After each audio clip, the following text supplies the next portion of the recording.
बिस्मिल्लाहिर्रहमानिर्रहीम। Cash book bank column के साथ किस तरह मेंटेन करेंगे, डेबिट साइड और क्रेडिट साइड, इसके अकाउंटिंग के कुछ रूल्स, कॉन्ट्रा एंट्री और इंडोर्समेंट चेक्स वगैरह, और किस तरह जो कैपिटल इन्वेस्टमेंट होती है या ओपनिंग बैलेंस होता है वो किस किस तरह से एंट्री की जाती है। तो लेवल थोड़ा एडवांस होगा, ये आज की इस क्लास के अंदर मैं बताऊंगा। तो चलिए शुरू करते हैं आज की इस क्लास को। माइक्रोसॉफ्ट एक्सेल को ओपन करेंगे। एंट्री तो हम कर लेते हैं और कैश बुक रिकॉर्ड मेंटेन भी कर लेते हैं, लेकिन उसको समझ कर करना है कि कौन सी एंट्री कहाँ पे की जाती है और बैंक कॉलम के साथ कौन सा डिपॉजिट या कैश किस तरह से जो साइट्स हैं वो हमारी मेंटेन होती है। तो ये इस वीडियो के अंदर हम समझेंगे आज की। तो सबसे पहले एक फॉर्मेट जो होता है वो मैं बना रहा हूँ यहाँ पर हेडिंग्स, और क्योंकि थ्योरी हम लोग कम ही समझते हैं, हम लोग चाहते हैं कि प्रैक्टिकल हो तो हम डायरेक्ट देख कर समझ लें चीज़ें, तो इसलिए ज़्यादा थ्योरी में नहीं लेके जाऊँगा मैं, तो प्रैक्टिकल भी साथ साथ चलेगा। तो सबसे पहले जिस ट्रेडर्स वगैरह के हवाले से अगर हम मेंटेन कर रहे हैं रिकॉर्ड, तो यहाँ पर उसका नाम आ जाएगा। मिसाल के तौर पे book of MS traders,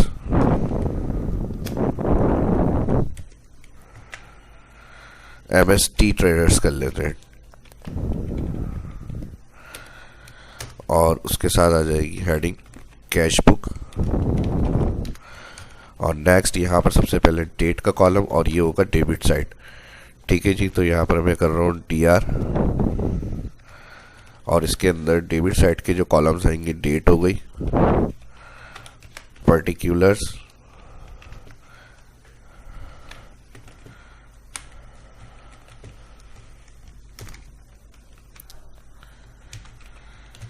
particulars के बाद आ जाएगा लेफ्ट फाइल,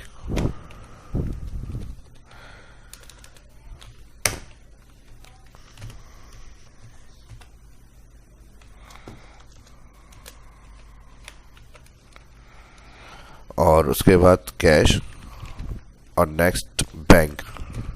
और सेम यही हेडिंग्स कॉपी कर लेते हैं, Ctrl+C, और यहाँ जो दूसरा सेक्शन शुरू होगा क्रेडिट साइड का, Ctrl+V पेस्ट। इन हेडिंग्स को सिलेक्ट कर लेते हैं यहाँ से, मार्जिन सेंटर, और इसको भी सिलेक्ट कर लेते हैं, मार्जिन सेंटर। बाकी बाद में फॉर्मेट्स वगैरह और मज़ीद बेहतर करेंगे। तो यहाँ पर कैश बैंक हो गया, और इसकी साइट में हम इंटर कर लेंगे क्रेडिट। ठीक है जी, और इसको भी कैपिटल कर लेते हैं। यहाँ जो ट्रांजैक्शन टाइप्स होगी तो वो हम इंटर करेंगे यहाँ पर।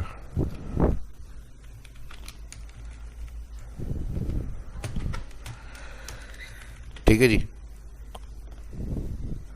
सबसे पहले अगर जनरल एंट्री की हम बात करें, कोई कैश हमें रिसीव होता है, तो मिसाल के तौर पे कोई कैश हमें रिसीव हुआ, तो हमने यहाँ पे पार्टिकुलर्स में लिख दिया चेक रिसीव फ्रॉम, नाम आ गया उसका ए पार्टी, यानी ए, चेक रिसीव फ्रॉम ए। तो उसका जो अमाउंट होगा वो डेबिट साइड में हो जाएगा, बैंक हमारा एसिड है, और उसकी जो एंट्री होगी वो डेबिट साइड बैंक में चली जाएगी हमारी। ठीक है जी, अब इस तरह जिस मंथ की हम बना रहे हैं यहाँ पर, उस मंथ की जो होगी मंथ और ईयर की एंट्री आप यहाँ पे कर देंगे। ठीक है, और फिर उसके बाद सेकंड जिस डेट को आपको चेक रिसीव हो रहा है, ये अभी मैं एग्जांपल दे रहा हूँ। ठीक है, इसकी जो अभी स्टार्टिंग होगी वो मैं फिर आपको बताऊंगा यहाँ से जो शुरू करना है। अभी मैं एग्जांपल दे रहा हूँ कि कौन कौन सी एंट्री होती है और किस तरह कौन सी कैश कॉलम में आएगी और कौन सी बैंक कॉलम में। तो कोई चेक रिसीव हुआ तो वो डेबिट होगा आपके अकाउंट में बैंक के थ्रू, और जो कैश होगा तो वो कैश कॉलम में आ जाएगा, और इसके अलावा जिससे रिसीव हो रहा है पार्टिकुलर्स में वो आ जाएगा, और फिर उसकी जो बैंक अमाउंट होगी वो आप यहाँ पर एंटर करेंगे। तो ये तो हो गई सिंपल जनरल एंट्री। तो इस तरह उसको एंटर कर सकते हैं कि आपने 2 लिखा और जिससे रिसीव हुआ है 2T, तो वहाँ पर आपने बैंक में उसका अमाउंट लिख देंगे, 50,000 का हमारे पास चेक रिसीव हो गया। आप पूरे पार्टिकुलर में डिटेल दे सकते हैं। ठीक है, तो एक तो ये तरीका होता है। तो जनरल एंट्री के बाद सेकंड टाइप जो एंट्री की होती है वो होती है ये थ्रू ट्रिक कह लें। तो थीरो ट्रिक का मतलब ये होता है बैंक हमारा एसिड है और एसिड के अंदर हम बैंक से विड्रॉ भी कर सकते हैं, डिपॉजिट भी कर सकते हैं। अगर बैंक के अंदर हम विड्रॉ डिपॉजिट कर रहे हैं तो डेबिट साइड आ रही है और वो हमारे रेवेन्यू जो है बढ़ रहा है, यानी जो हमारा अमाउंट है तो वो डेबिट में आ जाएगी। और इसी तरह बैंक से अगर हम जो डिपॉजिट हो रहा है यानी जो भी चेक हो रहा है वो अगर हम ट्रांजेक्शन की सूरत में कर रहे हैं, उसको विड्रॉ करवा रहे हैं, तो वो हमारी फिर क्रेडिट साइड में जाएगी। तो बैंक हमारा एसेट हो गया और लायबिलिटीज़ जो होती हैं वो क्रेडिट होती हैं अगर बढ़ रही हैं, और अगर कम हो रही हैं तो फिर वो डेबिट में आ जाती हैं हमारी। इसी तरह बैंक ट्रांजैक्शन होती है हमारा एसेट और डेबिट साइड के अंदर एंट्री हो रही होती है, लेकिन जो भी अमाउंट होगा बैंक डिपॉजिट में जा रहा है तो वो डेबिट साइड में जा रहा है, और अगर उसकी ट्रांजैक्शन विड्रॉ कर रहे हैं, डाउन हो रही है हमारी अमाउंट, तो वो फिर हमारी क्रेडिट साइड में चली जाएगी। तीसरा मेथड होता है थ्रो डायरेक्ट। थ्रो डायरेक्ट में यानी जो भी आप डिपॉजिट कर रहे हैं अपने डेबिट साइड में, तो वहाँ आपका कैश। थ्रो डायरेक्ट मतलब जैसे रिसिप्ट और पेमेंट होता है, अगर आप किसी को डिपॉजिट कर रहे हैं तो बैंक बैलेंस आपका इंक्रीज हो रहा है तो वो आपका डिपॉजिट होगा मेथड डेबिट साइड, और अगर पेमेंट करते हो आपका बैलेंस डिक्रीज हो रहा है तो वो होगा क्रेडिट साइड यानी पेमेंट साइड। तो थ्रू डायरेक्ट तीसरा मेथड था। तो जनरल एंट्री का मैंने बता दिया आपको, और थ्रू ट्रिक बता दिया है, मॉडर्न अकाउंटिंग भी कह सकते हैं इसको, और तीसरा हमारा हो गया थ्रू डायरेक्ट। ठीक है जी, तो ये चीज़ें क्लियर हो गई, तीनों मेथड जो थे। और अब उसके बाद आ जाती है ओपनिंग बैलेंस की बात। ओपनिंग बैलेंस में क्या होता है, बैंक में यानी आपका कोई इतना कैश होता है जिससे आप अपना स्टार्ट कर रहे होते हैं अमाउंट से, और ये कैश की सूरत में आपके पास इतना अमाउंट अवेलेबल होता है जिससे आप अपना काम स्टार्ट कर रहे होते हैं। और तीसरा होता है कैपिटल, जो डायरेक्ट इन्वेस्टमेंट होती है कि जो टी ट्रेडर्स हैं वो आपको इतना इन्वेस्टमेंट लगा रहे हैं अपनी। तो ये तीनों कंडीशंस में अलग अलग होती हैं ओपनिंग बैलेंस में। फिर ओपनिंग बैलेंस के अंदर वो लिखा जाता है, मेंशन किया जाता है, और इसी तरह वो बैंक के थ्रू हो रहा है या कैश आपके इन हैंड है तो फिर वो अमाउंट आप यहाँ पे लिखते हैं। और तीसरा मैंने बता दिया डायरेक्ट जो इन्वेस्टमेंट की जाएगी, जैसे टी ट्रेडर्स के लिए काम हो रहा है कैश बुक, तो वो जो इन्वेस्टमेंट कर रहा है वो आ जाएगी कैपिटल इन्वेस्टमेंट। ठीक है जी, तो ओपनिंग बैलेंस में ये कंडीशन थी। एक दूसरी अगर कंडीशन की हम बात करें तो एक जो हमारी डेबिट साइड में आती है, ठीक है, जो अभी मैंने समझाया वो सब डेबिट साइड है, लेकिन एक कंडीशन ये होती है, तो बैंक बैलेंस की अगर हम बात करें तो दोनों साइड्स को देखना है, डेबिट साइड भी और क्रेडिट साइड भी। और तीसरा एक होता है बैंक ओवरड्राफ्ट। और बैंक ओवरड्राफ्ट जो होता है वो जो बिजनेसमैन होते हैं बैंक उनको ऑफर करता है, यानी जो अमाउंट उनका अकाउंट में है उससे ओवर वो उसकी ट्रांजैक्शन अमाउंट की ले सकते हैं या निकलवा सकते हैं कैश, तो वो क्रेडिट साइड में एंट्री होगी और बैंक ओवरड्राफ्ट का पर्टिकुलर्स के अंदर आ जाएगा अमाउंट। ठीक है जी, तो ये इसकी कंडीशंस थी ओपनिंग बैलेंस की जो मैंने बताई है। अब रिसिप्ट ऑफ चेक की बात कर लेते हैं। मिसाल के तौर पे कोई चेक आपको रिसीव हुआ सेम डे, यानी आज तारीख जो है वो 28 है, और आज की तारीख को चेक रिसीव हुआ और आज ही की तारीख को मैंने डिपॉजिट कर दिया, तो उसकी एंट्री होगी आपकी डेबिट साइड, और डेबिट साइड पे अमाउंट आ जाएगा बैंक। ठीक है जी, लेकिन अगर फर्ज कर लें आज की तारीख में हमारे पास चेक रिसीव हुआ लेकिन उसकी हमने डिपॉजिट नहीं करा, तो उसकी एंट्री हमने डिपॉजिट किया 2 दिन बाद 3 दिन बाद, तो उसकी एंट्री फिर आएगी कैश कॉलम के अंदर। ठीक है जी, जो करंट डेट को चेक रिसीव हो रहा है और आप डिपॉजिट कर रहे हैं करंट डेट को ही, तो उसका जो अमाउंट होगा वो बैंक कॉलम में एंट्री होगी, और अगर आप कुछ दिन बाद उसकी एंट्री कर रहे हैं तो उसकी जो एंट्री होगी वो फिर कैश के अंदर करेंगे आप। बस अब लास्ट कॉन्ट्रा एंट्री के बारे में बता रहा हूँ, और ज़्यादा मैं नई थ्योरी करवाऊँगा आपको, क्योंकि बहुत ज़्यादा थ्योरी से जो होता है वो मुश्किल लगने लग जाती हैं चीज़ें, तो इसलिए कॉन्ट्रा एंट्री है हमें ये देख लें। अगर आप कोई कैश डिपॉजिट करवा रहे हैं, ठीक है जी, ऑफिस का अपने कैश कोई डिपॉजिट कर रहे हैं, तो बैंक अकाउंट जो है वो इंक्रीज हो रहा है, डेबिट साइड में आ जाएगा, बिल्कुल ठीक है। लेकिन कैश आपका अपना है तो वहाँ से आपका जो क्रेडिट साइड है वो भी तो डिक्रीज हो रहा है, तो ये कॉन्ट्रा एंट्री कहलाती है। ठीक है जी, जो अमाउंट आप डिपॉजिट कर रहे हैं तो बैंक तो आपका इंक्रीज हो रहा है, डेबिट साइड में उसकी एंट्री हो रही है, लेकिन वही एंट्री आपको क्रेडिट साइड में उसकी कैश कॉलम के अंदर भी करनी है, क्योंकि वो कैश आपका अपना था जो आप उसको डिपॉजिट करवा रहे हैं, तो डेबिट साइड बढ़ रही है और क्रेडिट साइड जो है वो उसकी विड्रॉ हो रही है, तो इसको कॉन्ट्रा एंट्री कहते हैं। उसके बाद एक अहम और एंडोर्समेंट चेक की बात कर लेते हैं। एंडोर्समेंट चेक्स क्या होते हैं, यानी एक पार्टी से आपने चेक लिया, फिर दूसरी पार्टी ने रिसीव किया और उसको पेमेंट करनी थी किसी थर्ड पार्टी को। तो जिस डेट को लिया लेकिन उसने करंट डेट को पे नहीं किया, वो चेक कुछ दिन बाद किया, तो वो भी एंट्री आपकी होगी कैश के अंदर। ठीक है जी, तो ये जो होगी वो आपकी एंडोर्समेंट चेक कहलाते हैं। और उसके बाद लास्ट जो होता है वो बैंक चार्जेस है। जाहिर सी बात है, बैंक आपको सर्विस दे रहा है तो वो अपने चार्जेस भी उसमें ऐड करता है। कुछ जो होता है वो इंटरेस्ट लेता है, अगर कोई अमाउंट आपने बैंक से लिया हुआ है या फिर कुछ अमाउंट आपका जमा हुआ है तो उसके ऊपर वो इंटरेस्ट पे करता है। तो वो एंट्री अभी आपकी फिर डेबिट और क्रेडिट साइड में देखकर एंट्री की जाती है। तो चलिए अब शुरू करते हैं असल अपना जो काम है प्रैक्टिकली क्रेडिट डेबिट साइड। उम्मीद करता हूँ कि जो 3 चीज़ें मैंने क्लियर की हैं। अगर फिर भी इसमें कोई क्वेश्चन आ रहा हो दिमाग में तो कमेंट में आप पूछ सकते हैं। ठीक है, डेट पर्टिकुलर कैश बैंक, ये एक सेक्शन हो गया डेबिट, और क्रेडिट साइड का दूसरा सेक्शन हो गया। जूम में कम कर लेता हूँ यहाँ पर। ठीक है जी, तो फर्स्ट एंट्री जो है वो कैपिटल की कर रहे हैं कि कैपिटल में यानी जो कंपनी जिसका टी ट्रेडर्स है इन्होंने कैपिटल इन्वेस्ट किया है अमाउंट। तो हम यहाँ पर जो डेट जिस मंथ की है उसकी फर्स्ट डेट लिख रहे हैं और यहाँ पर मैं इंटर कर दूंगा टू कैपिटल और यहाँ पर उनका कैश आ जाएगा, जो कैश इन्वेस्टमेंट कर रहे हैं वो 60,000। और स्टार्ट करने से पहले एक बात और बताता चलो, कुछ रिकॉर्ड ऐसा भी हो सकता है जो आपको पेपर्स की शक्ल में मिलता है, यानी उन्होंने अपना नोट किया हुआ होता है और वो सारा रिकॉर्ड आपको फिर इस तरह से कैश बुक के अंदर एंट्री करना होती है कॉलम्स बनाकर। तो इसलिए मैंने पहले आपको चीज़ें क्लियर करी है। अगर इस तरह से कोई एक साथ आपको अमाउंट मिला हुआ लिखा हुआ नज़र आ जाता है कि भाई ये पेपर के ऊपर सारा अमाउंट है और ये चीज़ें, अब वो किस कंडीशन में कैसे एंट्री होंगी डेबिट साइड क्रेडिट साइड, तो इससे पहले थ्योरी लाजमी वो आप रीड कर लें या वीडियो देख लें जो मैंने समझाई है। तो उस हिसाब से अगर आपको कोई मिल जाता है और कहा जाता है कि इसको मेंटेन कर लें अपनी कैश बुक रिकॉर्ड के अंदर, तो वो एंट्री कौन सी है, इंडोर्समेंट चेक क्या है, कॉन्ट्रा एंट्री क्या है, किस तरह से कहाँ पे कौन से कॉलम में एंट्री होगी, तो वो सारी चीज़ आपको पता होनी चाहिए। सेकेंड एंट्री अब इस तरह से है कि ओपन बैंक अकाउंट विद, कोई से भी बैंक के साथ जो अकाउंट ओपनिंग हो रही है वो एंट्री करनी है, तो ये कॉन्ट्रा एंट्री कहलाएगी। ये मैंने अभी बताया है पहले ही आपको कि एक हमारी डेबिट साइड इंक्रीज हो रही है, यानी जो होगा टू कैश,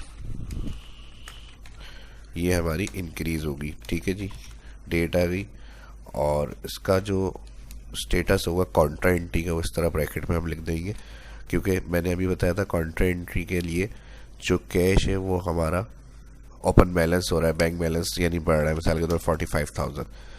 तो जो क्रेडिट साइड है वो हमारी अमाउंट डिक्रीज भी हो रही है, तो इसकी भी एंट्री आपको क्रेडिट साइड में करनी है। ठीक है जी, तो यहाँ फर्स्ट डेट आ जाएगी और यहाँ पर आप लिख देंगे टू बैंक, यानी बैंक में डिपॉजिट किए, और यहाँ पर इसके लिए भी क्रेडिट लिख देते हैं, सी कॉन्ट्रा एंट्री।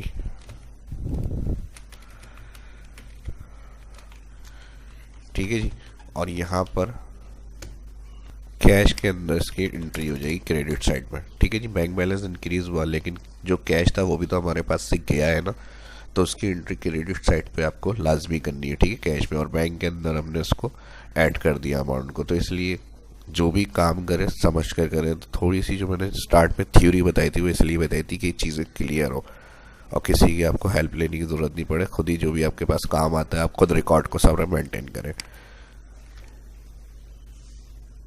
अब नेक्स्ट एंट्री की बात कर लेते हैं, परचेज गुड बाय कैश, यानी कोई चीज़ हमने खरीदी तो वो हमारी क्रेडिट साइड में जाएगी, यानी कैश हमारी तरफ से गया है, तो उसकी एंट्री जो होगी वो हमारी क्रेडिट साइड वाले सेक्शन में होगी और इसकी डेट आ जाएगी और बाय परचेजेस।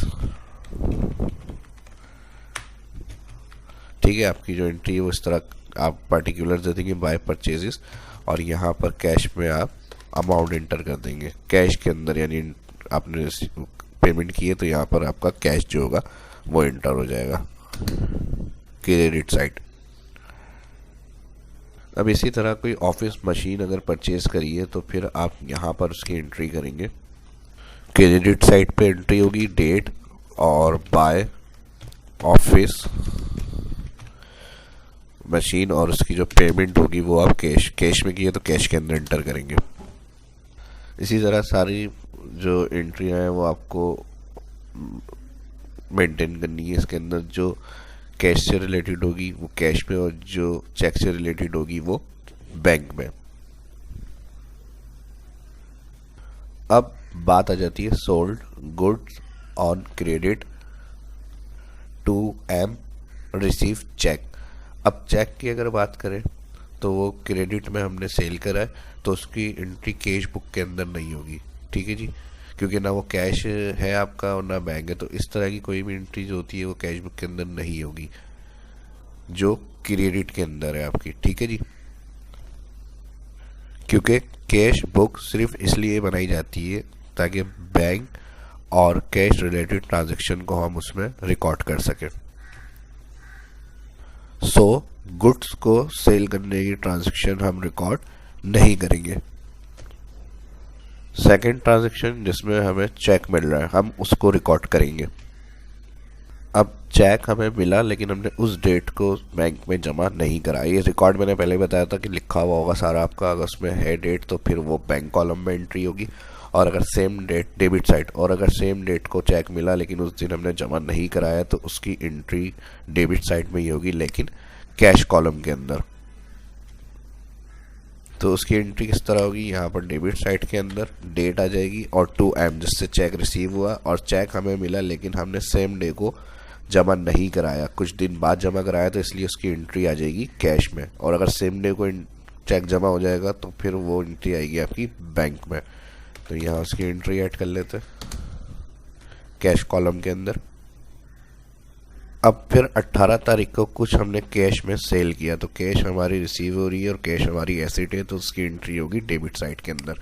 एंट्री हो जाएगी यहाँ पर डेट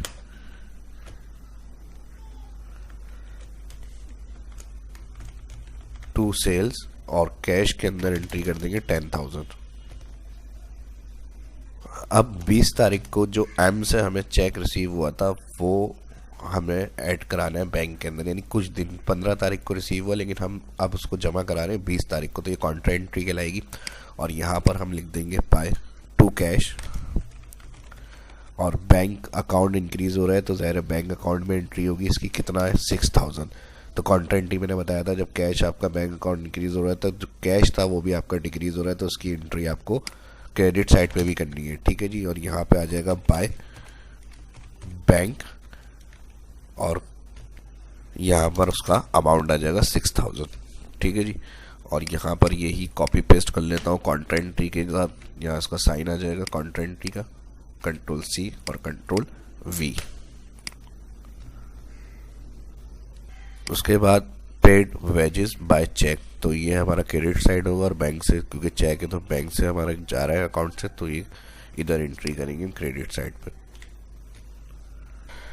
डेट आ जाएगी और यहाँ पे आ जाएगा बाय वेजेस, और जो अमाउंट होगा वेजेस का वो क्रेडिट साइड में बैंक अकाउंट के अंदर एंट्री करेंगे। यह मैंने कैश में कर दिया, इसको हम उठाएंगे और बैंक में एंट्री करेंगे। अब अगर पर्सनल यूज़ के लिए हम ड्रॉ करवाते हैं अमाउंट, तो बैंक हमारा क्योंकि एसेट्स है और उसको फिर हम उसके अंदर क्रेडिट के अंदर से हमारा अमाउंट जा रहा है पर्सनल यूज़ के लिए, तो हम उसकी एंट्री फिर क्रेडिट साइड पे करेंगे बाय ड्रॉ, और बैंक के अंदर एंट्री होगी 30,000 जो भी यानी अमाउंट होगा वो। उसके बाद नेक्स्ट एंट्री है रेंट पेड बाय चेक, तो वो भी हम बाय रेंट, और उसकी भी जो एंट्री क्रेडिट साइड, क्योंकि चेक बैंक इन्वॉल्व है चेक के थ्रू हो रही है, तो वो हम क्रेडिट साइड बैंक कॉलम में एंट्री करेंगे। अब डायरेक्ट एंट्री इस तरह करनी है, इंटरेस्ट पे किया है, कमीशन पेड, तो उसकी आप डेट इंटर करेंगे और डेट इंटर करने के बाद कमीशन पेड और कितना कमीशन कैश की शक्ल में जाता है ये, तो आप यहाँ पर एंट्री कर देंगे। और इसी तरह अगर कोई बैंक आपको इंटरेस्ट पे कर रहा है आपके अमाउंट के ऊपर, तो वो आप एंट्री यहाँ पर एंट्री करेंगे।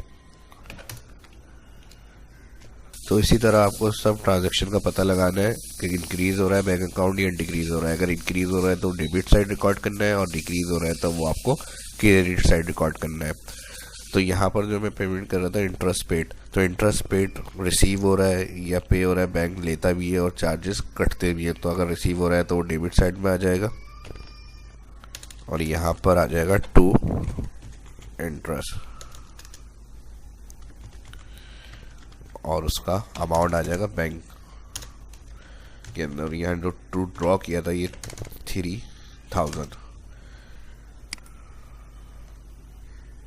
अब कैश डेबिट साइड और क्रेडिट साइड के दोनों के टोटल करने, डिफरेंस निकालने, और जो डिफरेंस आएगा, डिफरेंस के बाद जो हमारा अमाउंट आएगा बाय बैलेंस कैरी डाउन, वो नेक्स्ट मंथ की जो स्टार्ट डेट होगी उसमें वो अमाउंट हमें लिखना है।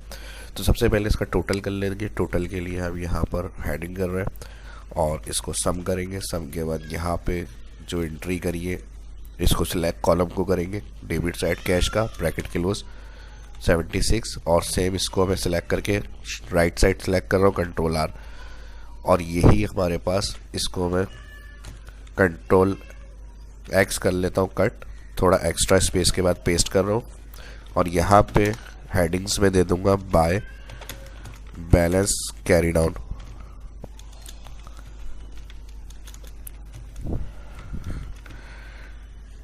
ठीक है जी। तो यहाँ पर यही बैलेंस एंट्री कर लेंगे हम,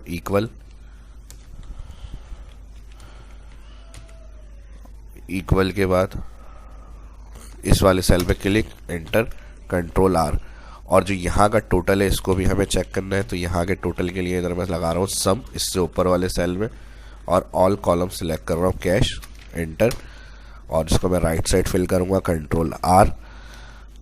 अब डिफरेंस, तो ये जो अमाउंट था वही हमने क्रेडिट साइड पे भी इंटर करा, इक्वल के लिंक, और फिर उसका टोटल किया उसके ऊपर वाले सेल में, और क्रेडिट साइड का कैश और बैंक बैलेंस था वो टोटल कर लिया। डिफरेंस के लिए बाय बैलेंस कैरी डाउन देखने के लिए यहाँ मैंने एक एंट्री करी है सेल की, और इसको मैं इक्वल कर रहा हूँ। जो हमारा डेबिट साइड का अमाउंट था उसको माइनस करेंगे क्रेडिट साइड वाले कैश से, और फिर इसको मैं राइट साइड फिल कर दूंगा, कंट्रोल आर।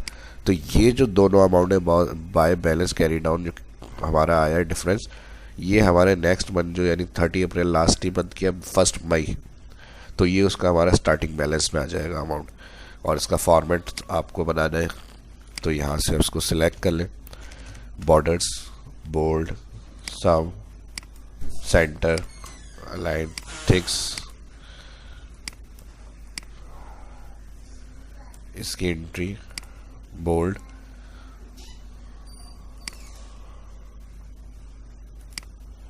और ये अमाउंट जो होगा हमारी यहाँ नेक्स्ट एंट्री जो होगी मई 1।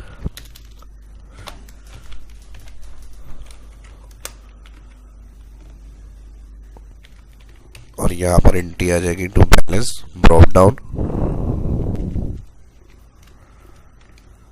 और कैश की कैश में आएगी और बैंक की बैंक में आएगी।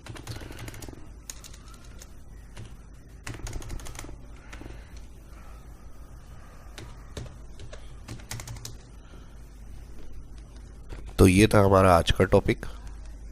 उम्मीद करता हूँ कि वीडियो आपको अच्छी लगी होगी। वीडियो अच्छी लगी तो लाइक करें, और कुछ ना कुछ अकाउंट्स की जो चीज़ें, कुछ कॉन्सेप्ट मैंने इसके अंदर क्लियर किए वो आपकी समझ में आए होंगे। अगर कुछ कन्फ्यूजन है तो उसके लिए कमेंट कर सकते हैं, पूछ सकते हैं, और अपने दोस्तों के साथ भी इस वीडियो को लाजमी शेयर करें ताकि वो भी सीख सके कॉन्सेप्ट के साथ कैश बुक किस तरह रिकॉर्ड मेंटेन करते हैं, आपको भी समझ में आए, इसकी प्रैक्टिस करें, और दोस्तों के साथ भी सोशल मीडिया पर इसको लाजमी शेयर करें। फर्स्ट जो इस वीडियो को देख रहे हैं चैनल को सब्सक्राइब कर लें, आने वाली वीडियो के लिए बेल आइकन पर क्लिक करना ना भूलें। अपना ख्याल रखें, दुआओं में याद रखें। शाम इस्लाम को इजाज़त दीजिए, मिलते हैं नेक्स्ट वीडियो में। अल्लाह हाफिज़।